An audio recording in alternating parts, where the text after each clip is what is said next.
man. Who is the greatest fighter that ever lived? Me. But what about Floyd Mayweather? Mayweather is a landscaper, man. What does he do? He don't do no but cut grass.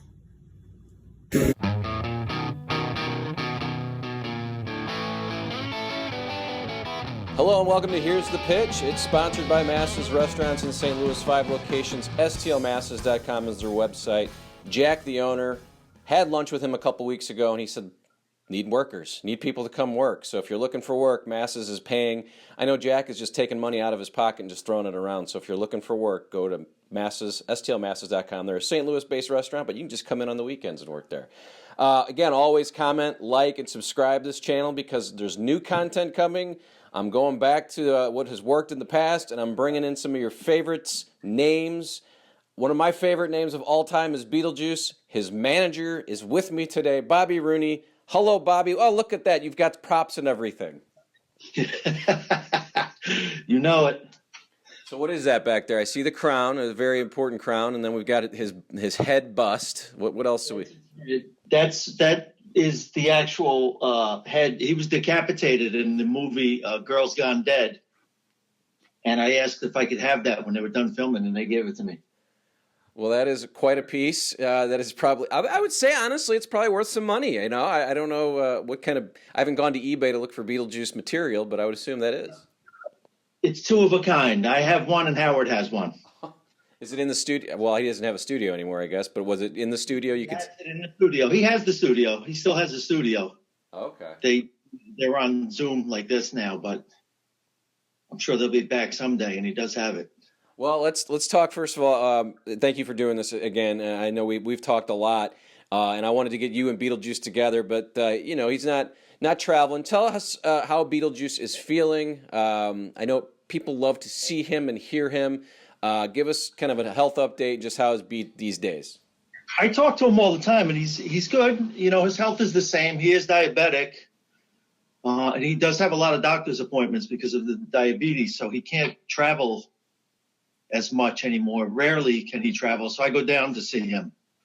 You know, I'll go down and spend a weekend with him from time to time, but as far as him coming up here and staying with me for 6 months at a time like he used to do, we're not doing that anymore, unfortunately. He's in Georgia, right? Is he from Georgia? I know he's from Jersey City. How did they end up in Georgia? They had when his mom retired, they moved down closer to where their family is. But he's born and raised in Jersey City. So has he made enough money to retire, I hope? Not for your sake, but... Yeah, he's okay. He's okay. And we still have some things that we do. We have merch and stuff. So every month I send a check down to his family. So, you know, they're okay. Good. That's good. We're going to talk a lot about Beat, but I was just curious about you, and then obviously Sean. Sean kind of discovered him. Sean is your brother and no longer with us, and I'll talk about that as well. Sorry about that. That was a long time ago. But tell us just that first meeting with Beat. You guys were doing, Sean was doing it. Were you working in the... It wasn't me. I wasn't involved at that time. It was maybe 98, the end of 98. Sean was doing, let me back up even further. My friend was getting married. We had a bachelor party for him. And somebody heard through the grapevine that you can rent a midget for tossing, and this was before the computer and everything. So somebody got the phone number before the internet, rather. Somebody got the phone number. We hired a midget to come and do tossing at the bachelor party. So my brother Sean just started a conversation with the guy, and he's like, "Wow, this is cool. You know, how many times a month do you do this?" Like, guys, maybe a couple times a year. And Sean was like, "That's it? Why don't you give me your phone number? I'll see if I can get you some work." So at the time, the guy's name was Frank Burns, Frank Third Degree Burns. He was the original, and his dad was managing him at the time. So Sean exchanged information and started right away. Just had him booked like every weekend. So one time they were doing a bachelor party in Manhattan in the city, and the show went on till say 3 a.m. So then they have a blow up mattress and everything. They went to the Stern studio when it was on 47th Street, 47th Street. And Sean blew up the mattress out in front of the studio and started tossing Frankie onto the mattress. Gary dell'Abate, Baba Booey, sees him out there and tells Howard. in the middle of the show live, he says, Howard, my brother was 6'8". He goes, there's a giant out there tossing a midget onto this mattress. And Howard says, what are you waiting for? Go get him. So they bring him up, and Howard asks him to do a little, a little routine where he throws him and everything like that. And so, they got a kick out of it and everything. So now Sean has a connection there with the Stern Show. Never met Beetle yet. Fast forward, 6 months or so, sometime in '99, they did a party and they went to a bar in Jersey City. And he sees Lester, known now as Beetlejuice. He sees him, he's playing pool. So Sean just as soon as you see Beetle, right away you're intrigued by the whole, the appearance in itself. So Sean starts talking to him, they start playing pool. And Lester's just cracking the balls, all different balls are going in, and every time a ball goes, he thinks that it's still his turn just because a ball dropped. And Sean was like, hey, wait a minute, you didn't call that. And the bartender says, hey, pal, come here. He calls my brother. Lester never loses on this table. So Sean was like, oh, okay, I understand. So they went back. They saw him a couple more times. And then Sean found out that he lived with his mother. Somebody told him where he lived. He went to the house with Beetle and spoke to the mother and said, look, your son could be making some extra money. We do this tossing. They wear protective gear. He's not going to get hurt. You can make a couple hundred a week or whatever it was. So they started doing the shows once in a while. Sean calls the Stern Show, because he had the connection. And he says, I have another guy that I want to bring in. I'm going to bring Frankie back. I have this other guy. He rents both of them tuxedos with top hats and canes and everything. And they go in, and the rest is history. Howard said that day, he goes, if you can go, it's on YouTube, Beetle's first appearance. Howard says, Beetle, meeting you has been the highlight of my life. And then from there, it just became like Beatlemania once again. Beatlemania, that's funny. So was he by himself? Did he just kind of do his own thing? Did he have a handler kind of help, getting him to the bar? Or did he just, he was probably in his, early 20s or late 20s? Probably in his late 20s, yeah. No, he didn't have a handler. He knows the neighborhood. He knew how to get around the streets. And no, I guess he just sort of shows up and has a special table. So Sean, obviously Howard, they all become huge. I think I saw Beetle come through town. I think KC was part of the troupe that came through maybe in the early 2000s. You guys, I don't know, were you part of that when they start kind of exploding and going around the country doing? You're where? Kansas St. Louis, yeah. St. Louis. I brought him to St. Louis once I took over. I don't know if I saw you or if you knew we were there, but early on when Sean had KC helping him, I wasn't involved at that point. How long? When did you start getting involved? When did you realize there was a gravy train? Sean went away in 2006. He went away, and he asked me just to look after Lester and just keep it alive until he got out. So I started booking the parties and doing the shows and everything. And then, as we know, Sean passed away. So what was supposed to be temporary, I became Beetle's manager at that point. And that was about 2009, I believe, because he would have been getting out in 2010. So from that point on, I took over. Were you excited about that opportunity? It was fun, Yeah, we had a lot of fun. So you mentioned Sean. I was going to kind of save that for a little bit later, but you brought it up. So he goes away, as I think people, if you Google and read, I think he went to jail, right? And then unfortunately, yeah. I don't know if you talk about what happened there, how that ended up, but I know that he had kind of a heart issue or a stroke or something happened in jail that kind of ended his life. Well, he had a stroke before he went into prison. He was a big guy, 6'8". He was about 300 pounds. He wasn't a big fat slob. He was a big guy, but when you're that big, your heart has to work extra. We had some heart issues in the family, my dad and stuff. So Sean was also diabetic. So there were some complications there, and then probably not getting the best of medical care in prison. So he died. He wound up dying in his sleep. Oh, that's so sad. Yes, again, I'm sure it's still tough. But him and Howard, they went back and forth a little bit. Then there was some. I know he got in a little fight with Gary about the song, But for a while, Sean was coming up too much. Maybe wasn't there some of that heat back then a little bit in the early 2000s or no? Yeah, it never had anything to do with him coming up too much. There was, like you said, there was a little beef about the song. Sean felt he was slighted with some plugs one time. And Sean was, he was a wild guy, But eventually they patched it all up. He was allowed back up, and I know they were on good terms when he went away. Yeah. So JollyDwarf.com was on E all the time, and that's still available, right? You can go there and buy some Beat merch. Jolly Dwarf will redirect to BeetleMerch.com now. What can we get there? What all can we get? A crown? Can we get a shirt? What do we get? You get shirts, you can get masks, you can get posters, hats, a lot of nice stuff, cards. And you're the owner, right, of Stick and Move Management, right? Is that the name of the company? And you're a boxer by trade, right? You were in boxing a long time before all of this. Professional boxer, yeah. I retired in 2011. How did you do? How was your record? I think I was 12-3 as a pro. That's good. And I had probably about another 40 amateur fights prior to that. So, I had a pretty good career. Now I train and manage fighters. I'm trying to think now. There was a Rooney associated with Tyson, right? Back in the 80s, 90s? Kevin Rooney. Yeah, no relation. Okay, I was just in my head. I'm like, wait a minute. Is this one of the great Rooneys? Yeah. So tell me a little bit about Stick and Move Management. I mean, as a boxing gym, you run a boxing gym up there. People, you're in Jersey, I believe, right? That area. So just if you want to kind of plug away on that for a little bit, and then we'll talk more beat. Yeah, well, the gym is in Bayonne, New Jersey. I have a stable of amateur boxers, professional boxers. I manage the pros. I train everybody. I have an assistant that helps me. That's pretty much it. Beetle loves boxing. He was always at the gym every day. He was my partner at the gym. He loved it. That was his element, being around boxing. Cursing out little 9-year-old kids, telling them, keep your fucking hands up.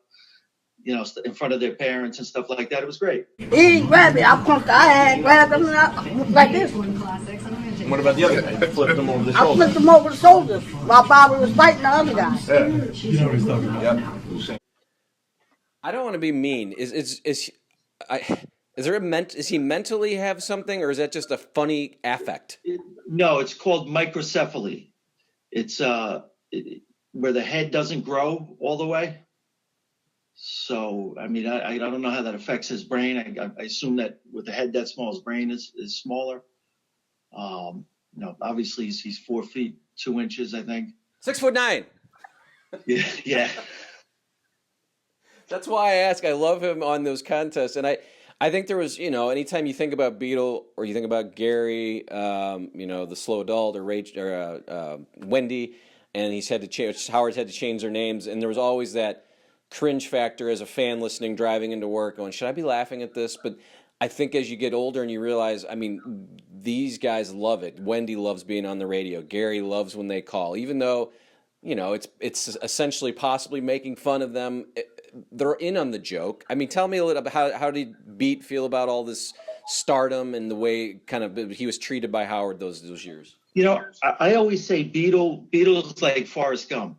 He's been everywhere. He's done everything. He's met everybody, and none of it means shit to him. He doesn't care. He's himself. No pretension whatsoever. He's the realest dude in the world. Ain't no key. That dog's locked, man. Here. Dog's locked. Ain't no key. Go ahead. I ain't opening no door. You crazy? Why not? You must be out of your mind, Bobby. You crazy, man. Nah, I wouldn't do that to you, bro. You crazy. So managing him these days, what's that like? Because I think for a while you probably had a really good business with him, and then COVID hits. You can't really go out and do stuff. Plus, he's not feeling as good. Tell me what that's been like the last couple of years. Well, it's been different. We're not doing anything in person. So we have the merch. We're coming out with a cryptocurrency, Bitcoin. We're doing NFT. So it's kind of stuff like that where I may have to go down and see him for like photo shoot, maybe some signatures and stuff like that. But no longer are we on the bachelor party scene or club appearances and stuff like that. We're not doing anything in person anymore. Do you think he'll ever get? Not because of COVID, but because he lives down in Georgia. So just logistically, it's just tough for me to fly down and get him. And I was going to say, is this sort of that portion of his life over, do you think, because of the distance? Or do you think there's ever a chance people will be able to get to see him in person again? Because I think people love to see Beat. Yeah, I'm hoping that things change for the better at some point, but it's hard to say. Just give me some of your favorite stories of being around Beat. I mean, you probably have a million. I mean, can you, when someone says to you, Bobby, give me something funny, I mean, or is it just nonstop hilarity? It's nonstop, but there are a few things that come to mind. I mean, I could tell you this. Being with Beetle he is human antidepressant. You cannot have a bad day with that man sitting shotgun in your car, walking down the block with him. You can't have a bad day.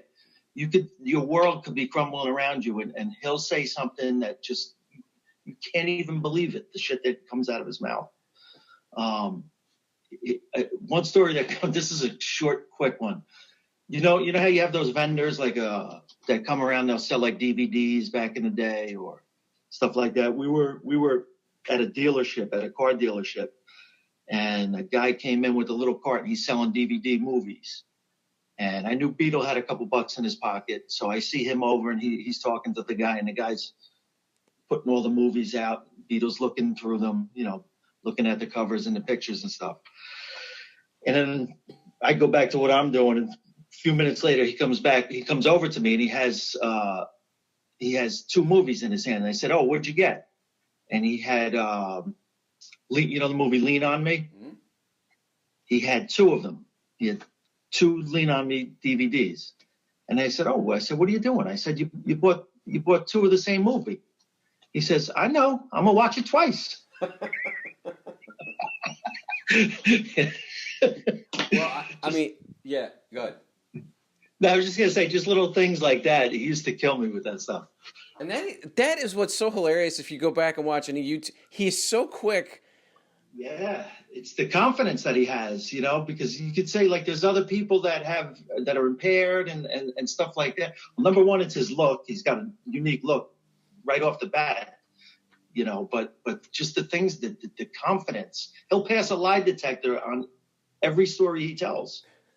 He's so confident in everything that he says. It's amazing. And he was like that from the first time we ever saw him on Stern. So this was something he grew up with. Hey, Grady, you see that big dummy over there?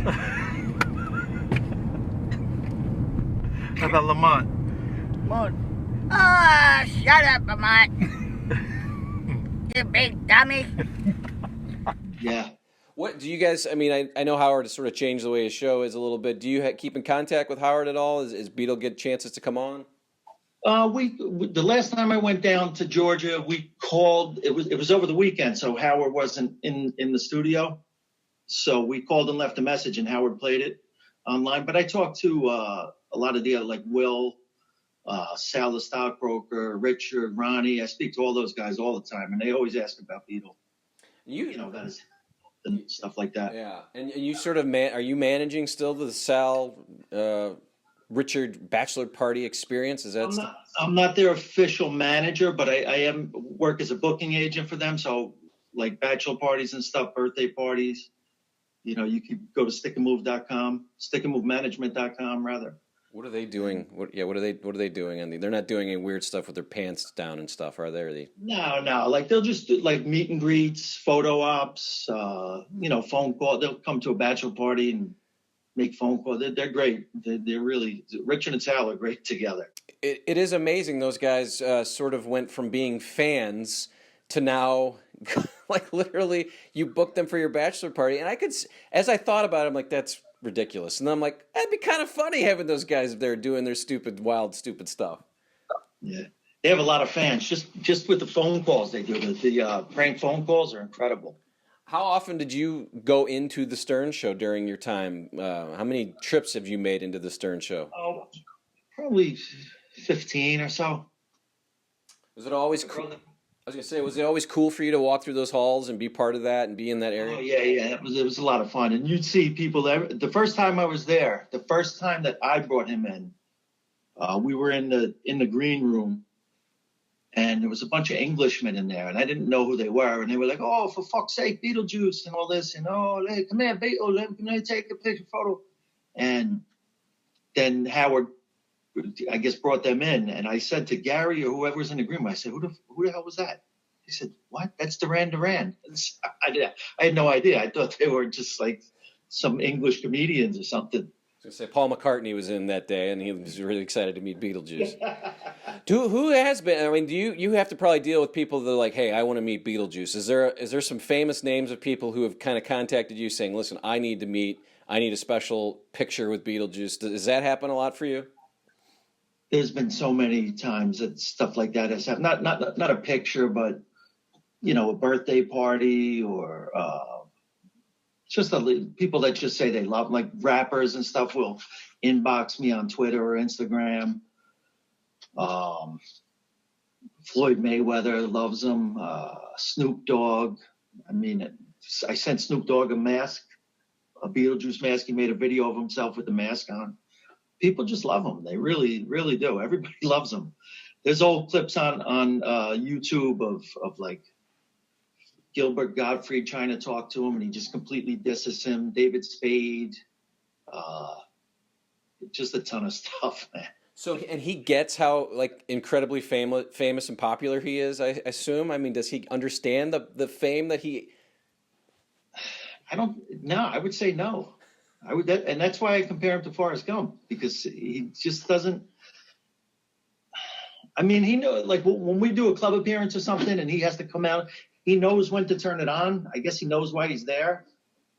But just like when people are coming up to him with cameras every 5 minutes at an airport or something, like he just thinks they're breaking balls. And sometimes he just wants nothing to do with it.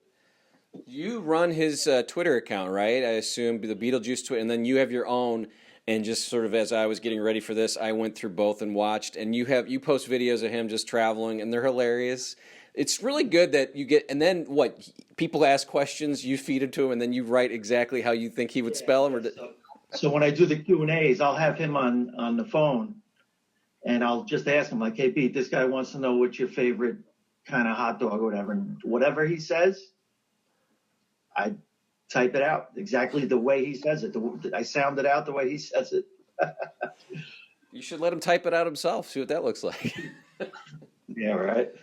I was just when we were talking about his popularity, to me it's crazy too. I have a 13-year-old stepson, and his screensaver on his phone is Beetlejuice, and I go, "Well, how'd you even?" He's never heard the Stern Show. I mean, that to me is what when it clicked to me, I'm like, my God, this guy is bigger than Stern, bigger than you just told me the Snoops. That is the craziest thing. Are you amazed at that continue? Yeah, my brother discovered a diamond in the rough, right there in Jersey City, where everybody knew him. For 28 years or whatever it was, my brother met him in 5 minutes. He decided he was going to make him a star, and he did. What does his family think about his popularity, especially his mom? I think I watched kind of a mini documentary probably put together by the Stern crew where he's talking with his mom, and his mom seems like a nice, just a motherly, lady, happy. But how does she feel about all of the success, and does she enjoy that he's become a megastar? Sometimes I think she can get annoyed, if she's at ShopRite with him and people are coming up to him and stuff like that. But she never had a problem with it. She's a very nice lady. His sister now kind of is his guardian and looks after the family. So they're a good family. His sister's a nurse, so she handles his medical stuff for him and stuff. But they're a very nice family. Yeah, and I want to go back to the Stern thing because, again, I said that possibly people thought that he was being exploited, but with Beetle, I don't see that at all. I mean, I think he enjoys this. Was there any thought of when you guys had him early on, did you go, "Oh, this is kind of weird, you're exploiting, a guy, a little Beetlejuice guy," or did you think this is exactly what he wants, he's enjoying it? How did that work? I mean, he was in Jersey City, he was being made fun of by people in his neighborhood his whole life. They talk about that. His family talks about it. Why not get paid? We always made sure that he maintained his dignity. There was nothing, nobody took advantage of him in any way. you know, he was always taken care of. I don't feel that exploitation is the last thing I would think of. Yeah. You know, I think meeting my brother and the way it all evolved, I think helped him. There was a point. It improved his life. No, that's a good point. That's probably exactly right. I mean, who knows what would have happened if, you know, he might be still in that bar, and who knows what could be going on. Was there a point, I thought I read somewhere that Beat actually helped Sean possibly save his life? Tell me, is there a story about that I was reading about? When Sean had the stroke, as I said, he had a stroke before he went into prison, and he was I think he was in his bed in his bedroom, and Beetle actually found him. And Beetle tried to wake him up, and he wouldn't respond. So Beetle runs out and tells Sean's wife. He's like, something's wrong with Sean. Something's wrong with Sean. I don't know if he was foaming at, I don't know what it was, but he wouldn't wake up, or he was real white or something. Beetle alerted his wife. You know, she went in and discovered him, you know, the way he was, and called 911. So who knows? You know, he really did. You know, he discovered him in distress and alerted his wife, and they saved him. That's it's an amazing story, isn't it, when you think about their relationship?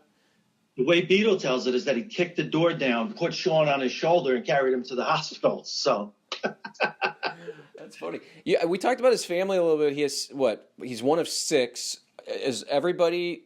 Was there another dwarf in the 6 siblings, right? Or maybe he's 7. I thought there was 6 siblings. And while you count, just curious how they look at their brother or their brother's success, and how they all are kind of as, you know, mentally, physically. Yeah, no, he has a sister that's like him. Okay, but she's you know, like him. She's probably even a little smaller than him. She looks like him, but she's, you know, she's a home girl. She goes to church every weekend, every couple times a week or whatever. She kind of stays at home with the mom and helps out. So she looks like him, but she's not him. She's not his lifestyle or anything like that. But there are 6. One of his sisters passed away, so there's 5. Okay. And they you know, they get a kick out of his success. And they all live in the house. Do they still all live in the house together? No. They're all grown. I think he's the second youngest. How old is he right now? He's almost 50, right? 68 he was born in? 53, yeah. Okay. Tell me a little bit about just Artie Lange, and when Artie would get into it with him. Did Beetle understand that it was sort of an act, or did he not get it and really did want to beat the shit out of Artie? Yeah, no, Artie pissed him off a few times. You know, Artie used it intentionally. Artie would get him going for the show. And then, of course, Beetle would fire right back, you fat slob, you drunk, and all this stuff. And he would tell Beetle is a homophobe, no question about it. He would say to B, yeah, I heard you're gay. And Beetle would just explode. Fuck you, motherfucker, you fat bastard. I'll knock you the fuck out. He would go crazy. They would go back and forth. Made for some great radio for sure. Do you keep in touch with Artie at all? I know he was a fan. Yeah, not now. It's been a few years since I've spoken to Artie. I think he's doing better. I hope he's doing better. That's what they say. And then Dominic was a dwarf that you guys brought in, and he recently passed. I'm sure that was kind of hard for you. I mean, anytime someone, you know, goes, but people remember him and Beetlejuice going back and forth, kind of a comedy act for the Dean and Lewis of dwarfism. Yeah. Yeah, Dominic was great. It's such a shame. I can't tell you how many times he would save the show. Dominic would save the show. There would be times, not often, but Beetle, I'm sure you've seen Beetle would get into a mood where he wouldn't want to interact with anybody, and he would just kind of do his own thing. And, you know, we'd be hired to do a show where the people paid, you know, a decent amount of money, and then he'd show up and just, he'd be in one of those moods where he just, hey, Beat, how you doing, man? Big fan. Yeah, fuck you. Hey, Beat, how's Howard? The fuck Howard. Like, he would just shut down. Yeah, and this is not what they paid for. They want the Beetle that's going crazy, you know, threatening people and making fun of everybody and everything. And whenever that would happen, if Dominic was with us, and I would book them as a pair often because they were great together. Dominic knew how to get them going.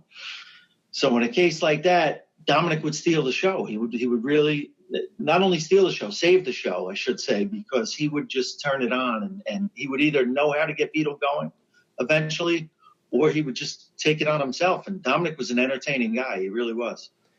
So has Beet learned how to spell red yet? Is he still working on that?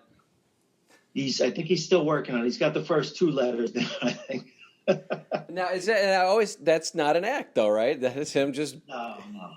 Well, if you listen to it, he almost spells his name. So he said spell red. He said I think he said Lster. So he almost spelled his own name, which is, in school, that's probably what he learned, was how to spell his name. Did him and Hank the Angry Dwarf ever get cross paths? Because I know Hank died around 2001, but that's right. Well, they did the spelling bee together, I think, or something. Yeah. There was some great footage of them fighting in the hallway and stuff. And Howard's orchestrating this all. It's just laughing. Yeah. It really was, to me, like the kind of the prime time of the show, because you bring in Artie at that point. You've got Hank, you got Beetle.